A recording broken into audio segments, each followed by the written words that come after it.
Press Conference USA on the Voice of America. Newsmakers from America and around the world speak with journalists in an unscripted and unrehearsed discussion about the critical issues facing the United States and the world. Here is your host on this edition of Press Conference USA, Carol Castiel.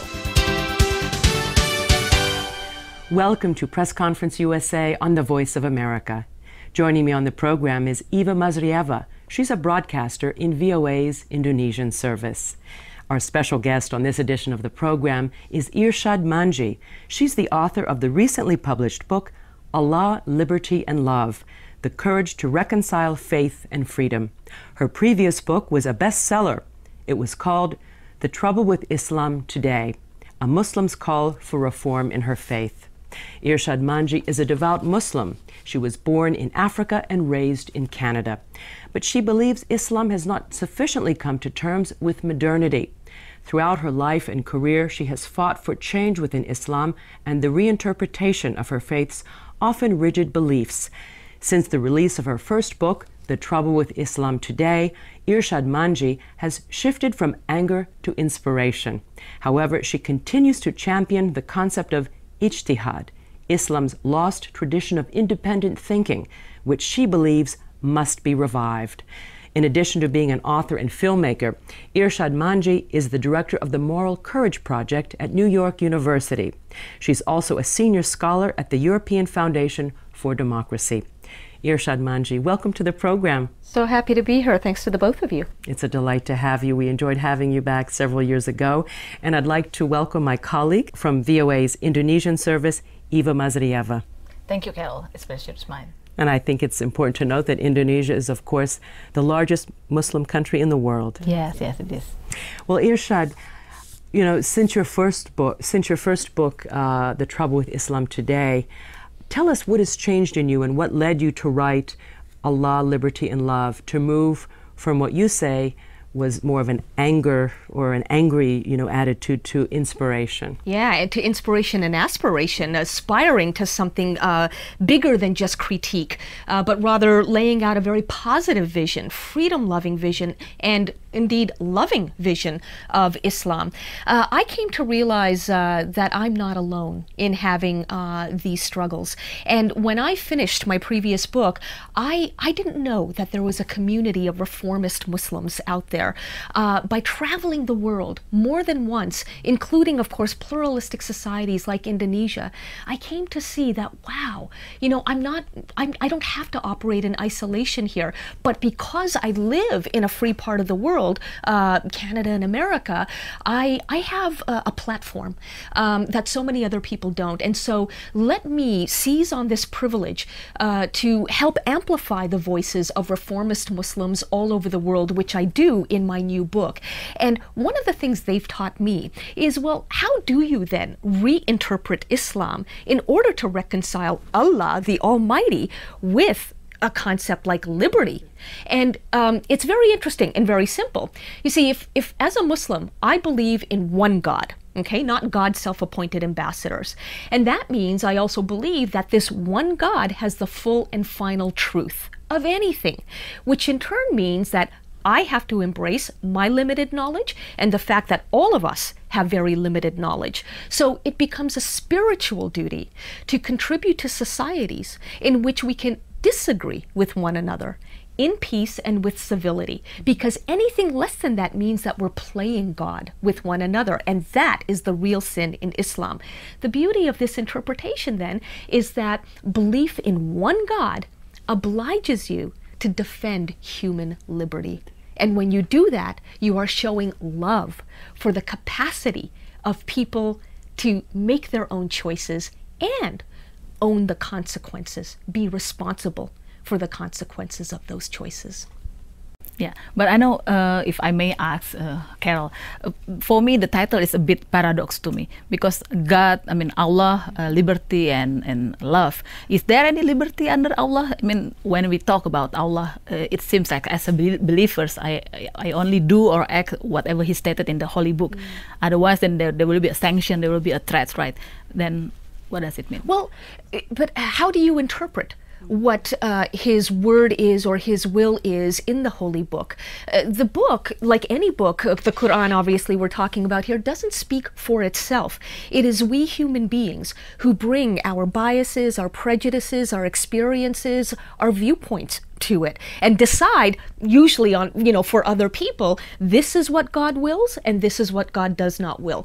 And so what I'm saying in Allah, Liberty and Love is that, I have a particular interpretation of the Quran that as I have been speaking with young Muslims right around the world, I've been testing this interpretation out, and so many of them have said, yes, this is what I feel in my heart, this is what I feel in my stomach, but I don't have the language that you're giving me now to put to it. And so I'll get to that interpretation, in our conversation, but let me just say this much more. This is why I needed to write Allah, Liberty and Love. I had so many young Muslims over the years say to me, Irshad, I get it, I understand, there needs to be reform within our beloved faith of Islam, but now tell me how. How do I speak my truth to my elders when I know that I'll be accused of dishonoring my family for doing so? How do I cope with the backlash that I'll be getting from my community as I see you're getting from yours? So this new book is really a how-to, and it's not just for Muslims, it's also for non-Muslims. Yes, I think I share your view, because as in Acehnese, as in person who raised in Aceh with an Islamic law, where we have to wear hijab to go out, where we have to be accompanied by our brother or our husband, our father, just to go out, just to see a movie, just to go to the market. But when it comes to men, then it's totally different. It's totally different language, different rules. Exactly. And the sad part of all of this, I believe, is that, the Quran, according to my particular interpretation, and I know it's shared by many others, does not mandate women's inferiority. There are clear verses in the Quran that state that in the eyes of God, men and women are equal. Okay, and it's your piety that will really sort of separate you from those who need to improve their behavior. Now, I know very well that some would say, many will say, well, yes, that's exactly right, Irshad, and it's hijab or jilbab, as it's called in Indonesia, that determines a woman's piety. But again, when you look back into the history of Islam, first of all, the Quran never says that this is the way women must present themselves. What it asks is that women and men present themselves modestly. Okay, so you're right. Why is it that women are restricted to a particular type of clothing, and though the Quran asks men to dress modestly, they can pretty much do whatever they want? We do not hold them to the same standards in the faith of Islam as the Quran requires us to hold them. But the other quick thing to just, basically say is that hijab actually is not an Islamic form of clothing. It's a pre-Islamic Arab tribal form of clothing. And one of the reasons that I've been as angry as I have and pushed for as much reform as I have is that I think it's very unfair that a pluralistic civilization like Indonesia should have to conform to Arab tribal standards in order to be thought of as authentically Muslim. Only 20% of Muslims around the world are Arabs. More than 80% are non-Arab. So this is a form of imperialism within Islam that we Muslims need to start recognizing and acknowledging. Indeed. Well, Irshad, what you're bringing up is that many people conflate, like you said, what are actually tribal customs with Islam, and the two aren't necessarily the same. As a matter of fact, just if I may, several Islamic scholars, and probably you among them, have argued that freedom and questioning of dogma are really not alien at all to Islam, especially when it first appeared in the 7th century. In fact, Islam, as we all know, was a super civilization. Look at Al-Andalus, Andalusia in Spain. Up until the Catholic Church came to power, 1492. Islam was a leader in science, culture, arts. It was a great military and economic power. And some are arguing that actually it was the culture of the so-called desert that sort of took over at some point. So the desert meaning, some of these, whether it's Saudi Arabia, where Islam actually perhaps originated, and that they took over from the merchants and the more cosmopolitan character of Islam. I mean, how do you see, in a sense, this evolution of the faith and the fact that perhaps the Muslim mind maybe stagnated a bit as a result? Not just a bit, Carol. The Muslim mind has stagnated. Let's put a period at the end of that sentence. Because, over the last number of centuries, it's very true that for purely political reasons, not spiritual reasons, the gates of ijtihad, the doors of independent thinking, have deliberately been narrowed, not completely shut, but narrowed enough that scholars who were once so prized within, the empire that Islam represented, now risked speaking the truth at the expense of their own lives. One of my heroes in the world of Islam, Ibn Rushd, who was a philosopher, and so much more than just a philosopher, he actually died under very mysterious circumstances because he continued to question. But what's so interesting to me is that he questioned not from a place of doubt. He questioned from a place of wonder.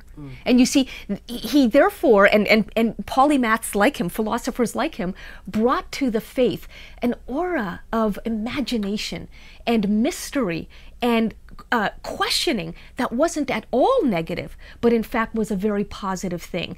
When the Caliph, about 1,000 years ago, decided, wait a minute, there are too many interpretations going on, and we need to close ranks, we need to, have more unity, the big mistake that was made was that unity became confused with uniformity. Okay?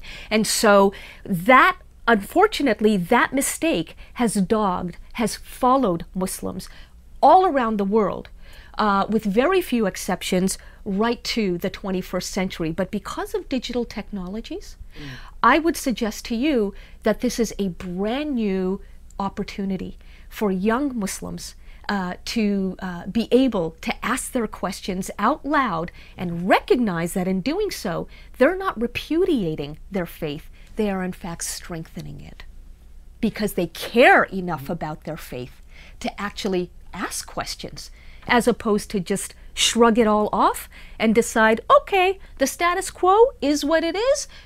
I don't care. I'm going to be apathetic. I'm just going to leave it that way. Well, on a related topic, do you think that the democratic uprisings and greater socioeconomic progress throughout the Arab world now will also have a positive impact on this diversity of thinking and perhaps questioning that heretofore wasn't the case? I hope so. And I can't definitively say, I don't know who can definitively say that, yes, it will have a positive impact. Nobody can truly predict the future.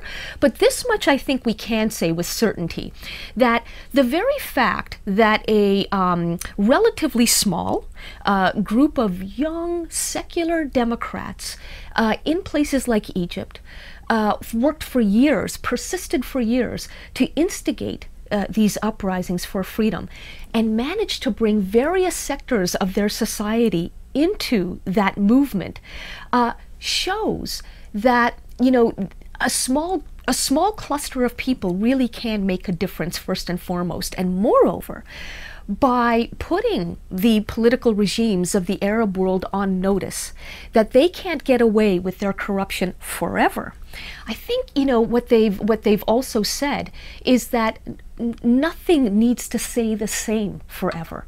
And that must include Islam as well. I was in Cairo in 2005, observing what was then the biggest demonstration against corruption in the Egyptian regime of Mubarak. And afterwards, I hung out with a bunch of democracy activists at a cafe. And a number of them I had wonderful conversations with, but one woman in particular stood out for me.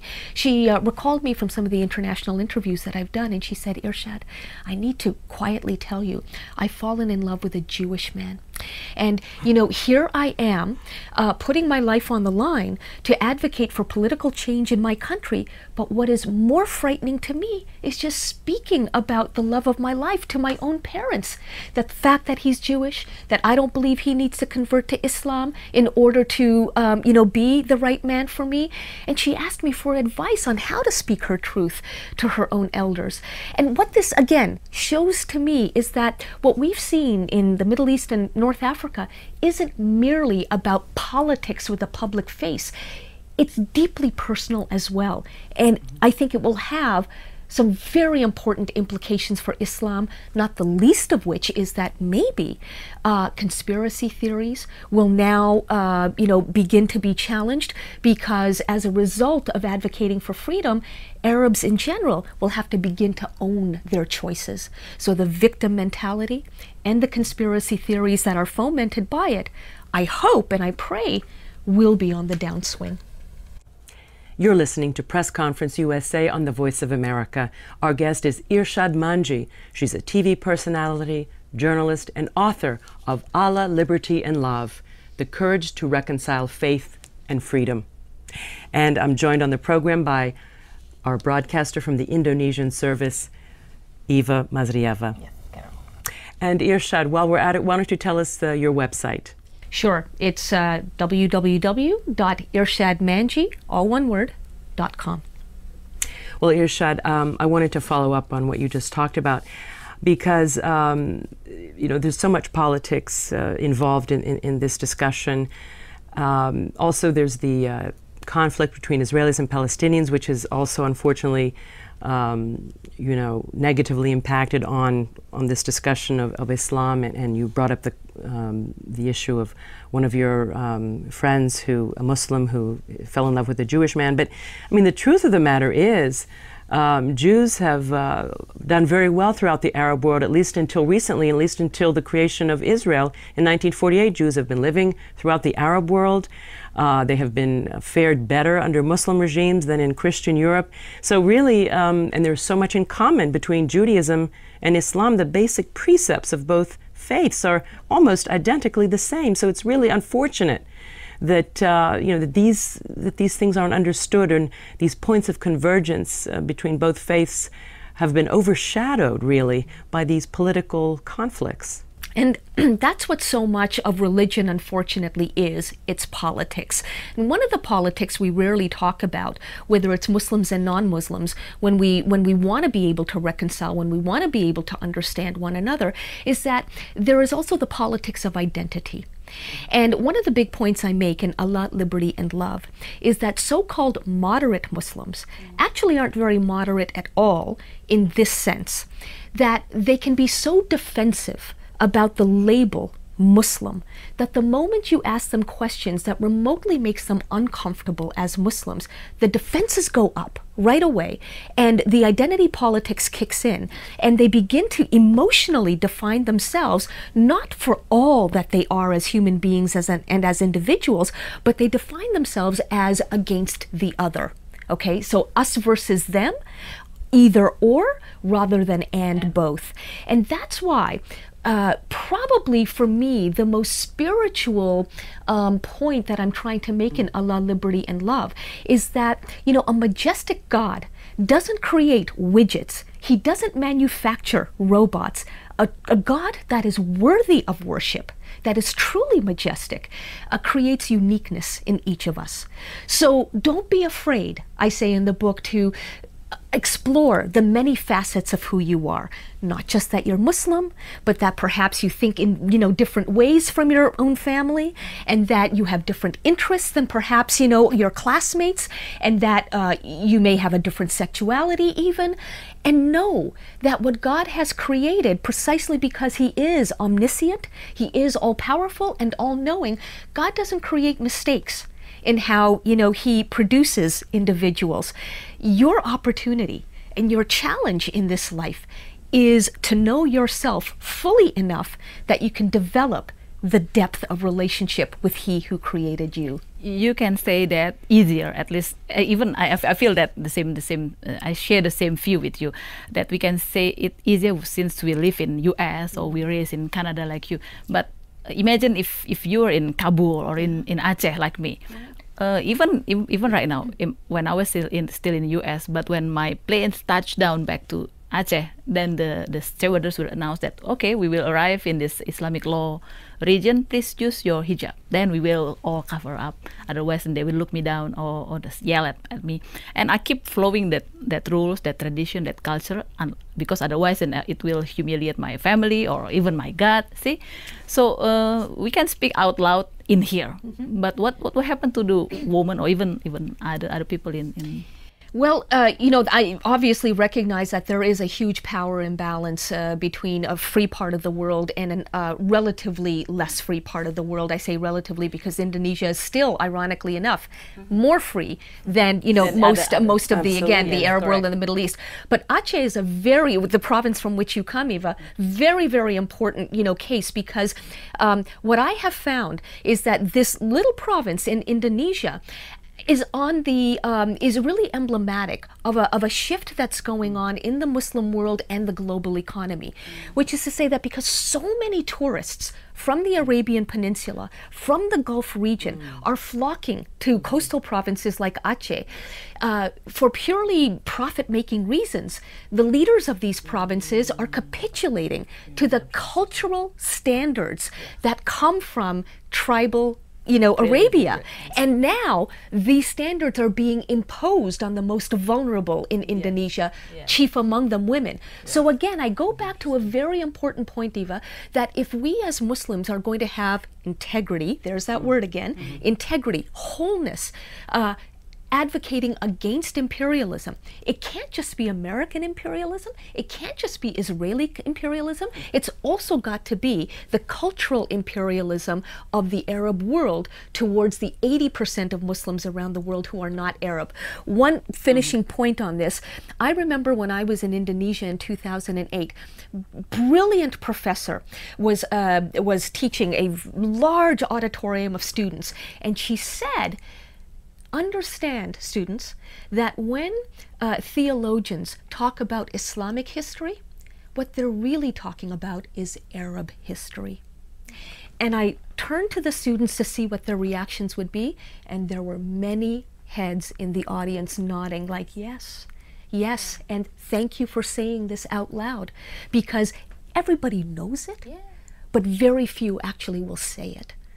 And once again, I think it's incumbent, it's our responsibility as Muslims to be speaking that truth to power in our own communities for the greater good. Also, Irshad, I mean, what you said about the influence of the Gulf and the Arab world on some of these much more pluralistic Muslim societies, whether Indonesia, Morocco, Central Asia. I mean, these are societies where, Islam is the primary religion. But because of the influence of some of these Gulf states, they have perhaps felt obligated to adopt, more tribal customs, which now are being, characterized as Islamic, but which are really much more tribal in character. So it'll be interesting to see how, as years go by, how this is going to play out, because it's worrisome in many ways. Well, it is worrisome. Make no mistake about it. And I'm glad that, again, you've pushed the conversation to the point of making that judgment. It is worrisome. And I will tell you as well that as a Muslim who lives now in America and is Canadian, by citizenship, I see the tribal culture of group honor being practiced in many Muslim households, even here in the West, to often dangerous and fatal consequences. I tell the story in Allah, Liberty and Love of a 16-year-old Muslim Canadian girl named Aksa Parvez who refused to wear hijab, and her father put his hand on the Holy Quran and swore that he would kill her the next time she refused to wear hijab. Well, she did refuse, and he did indeed suffocate her to death. Now, the point I'm making here is that it's not good enough for Muslims to say, well, that's culture, that's not religion. The fact of the matter is that we Muslims constantly confuse culture and religion in the way we practice Islam. And the fact that this man put his hand on the Quran, tells us, right, that it's not good enough to say in theory there's a difference between culture and religion. we have to behave as if that is true if we're going to have serious progress within the faith of Islam and reclaim Allah's good name along the way. Indeed. Well, Irshad, I wanted, in the few minutes we have left, I want to take you back to the United States and get your reflections on the 10th anniversary of the 9/11 terrorist attacks on U.S. soil, after which we saw a rise in anti-Islamic sentiment here in the United States, of course, owing to the fact that the hijackers identified themselves, the hijackers on that fateful day did identify themselves as Muslims. How do you think the Muslim community has dealt with the way extremists have, in a sense, hijacked the religion, for violent ends, and how far have we come? We haven't come very far, Carol, and there are several ways that I can express that. But let me lovingly challenge one premise of your question, which is that Islam has been hijacked. No, I respectfully disagree that it's been hijacked. That suggests that Islam is like a plane that was cruising to some human rights haven. And were it not for those nasty, terrorists on 9/11, this plane called Islam would have reached its wondrous destination without a bump. Well, that is simply not true. Moderate Muslims, in my view, have been complicit in the corruption that has taken place within Islam through their passivity, through their silence, and through their denial. And what do I mean by silence, passivity, and denial? Let's again take a very concrete example.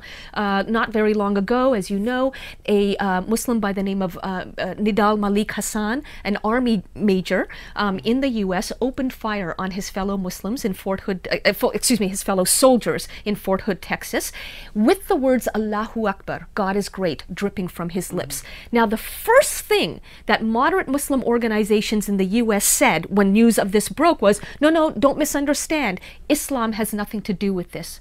But wait a minute, say many non-Muslims. Allahu Akbar was coming out of his mouth as he was saying this. So what do you Muslims have to hide? Why are you denying something that is patently obvious to everybody else?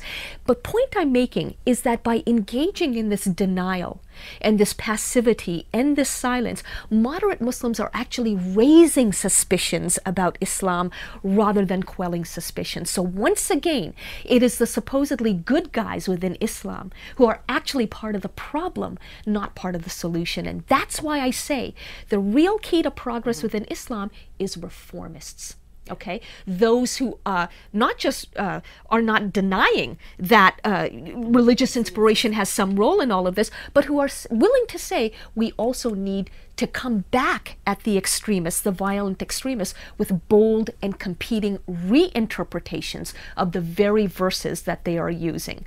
And most moderate Muslims hear the word reinterpretation and they freak out as if that means rewriting the Quran. No, it's not about rewriting it at all. The words are what they are. But we can infuse those words with new meanings for a brand new century and a brand new pluralistic context in which we all exist. How far then have we come since 9/11?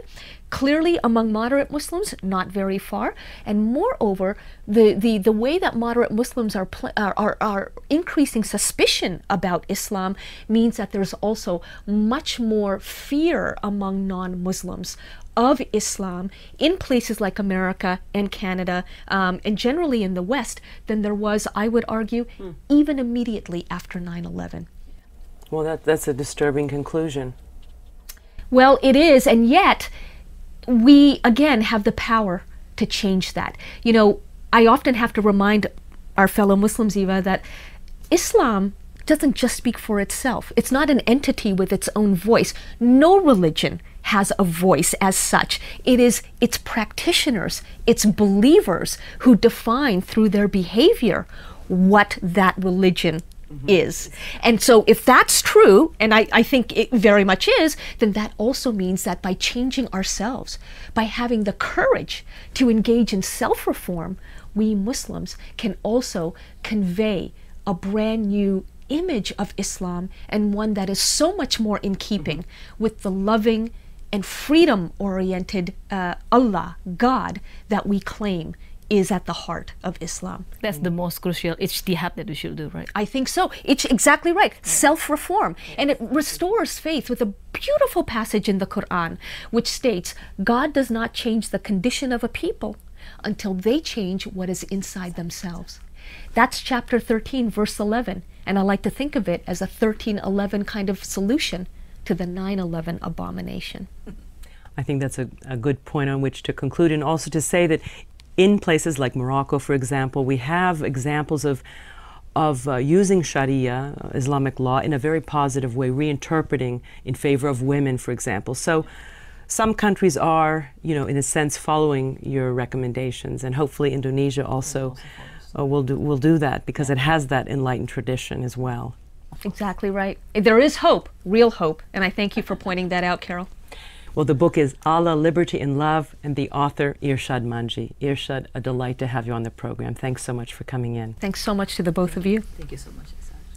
Press Conference USA on the Voice of America was produced here in Washington. Thanks to Anna Zalewski for booking our guest. Our engineers were Gary Jaffe and Ted Schneider.